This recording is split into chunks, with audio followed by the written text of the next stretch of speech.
মাংসৰ দোকানত বহি বিশেষ আলোচনাৰে আজি ব্লগটো আৰম্ভ কৰিছোঁ। আজি স্কুলত প্ৰগ্ৰেম এটি আছে। তাৰ আগতে ঘৰৰ চাহ টুপি খাই লওঁ ৰ'ব। এইফালে স্কুল পোৱা মানে খানাৰ আয়োজনো চলি আছে। আচলতে স্কুলত আজি মিলাদে মেহফিল লগতে পঞ্চম শ্ৰেণীৰ ছাত্ৰ ছাত্ৰীৰ বিদায় সভাও। আজিৰ এই সভাখন এই ৰুমতে অনুষ্ঠিত হ'ব। মিটিং আৰম্ভ হোৱাৰ আগতে ৰুমটো ঠিক ঠাক কৰি লৈছোঁ। আচলতে মোৰ মিলাদ সম্পৰ্কে তেনে অভিজ্ঞতা নাই, যদিও ইহঁতে আমাক সৰস্বতী পূজাৰ নিচিনাকৈ ধুনীয়াকৈ সাজি কাচি আহিছে। আজিৰ এই মিটিংখনৰ আগ ধৰে অভিজিত ছাৰে, যাৰ কষ্টৰ শলাগ ল'বই লাগিব।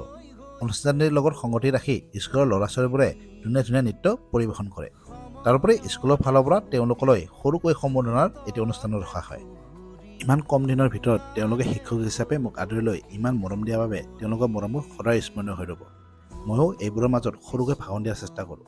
কিমান উৎসাহিত কৰিব পাৰিছোঁ নাজানো, কিন্তু ভালে থাকক তাকে কামনা কৰোঁ। আকৌ এটি ভাল দিন, ভাল সময়ৰ পাৰ হ'ল। অপেক্ষা নতুন সুৰুজলৈ।